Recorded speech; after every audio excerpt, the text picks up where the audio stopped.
ষষ্ঠ শ্রেণীর ছাত্রকে মার, উঁচু ক্লাসের ছাত্রদের দিয়ে ধরে এনে তাকে মারধর করার অভিযোগ স্কুলের টিচার ইনচার্জের বিরুদ্ধে।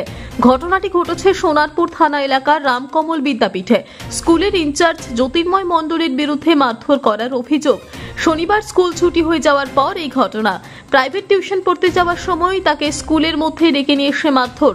সেই সময় স্কুল ফাঁকা ছিল, এর ফলে অসুস্থ ছাত্র, তাকে হাসপাতালেও ভর্তি করা হয়। সারা শরীরে মারার দাগ দেখতে পান তারা।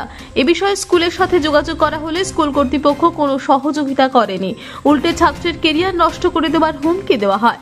হাত পা কনুই সহ শরীরের বিভিন্ন অংশে চোট লেগেছে। আতঙ্কে স্কুলে আসতে চাইছেন না ছাত্ররা।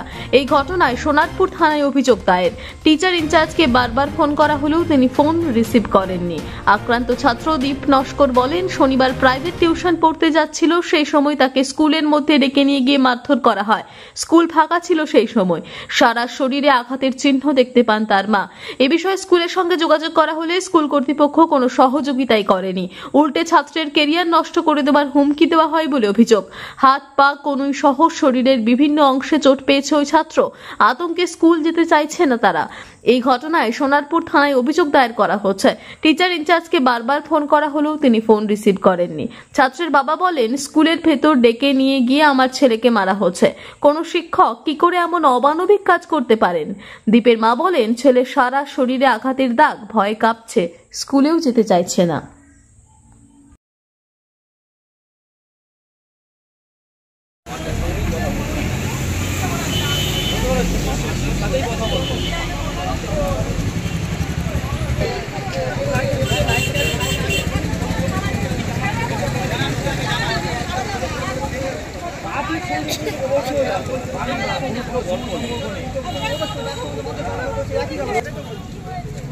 হাতটা তোল, হাতটা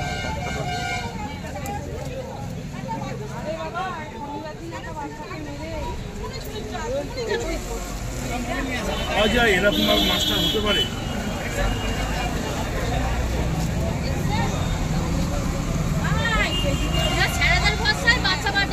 বাচ্চাকে যদি স্যার এরকম মানে তাহলে আমরা কাদের ভাষায় পাঠাবো?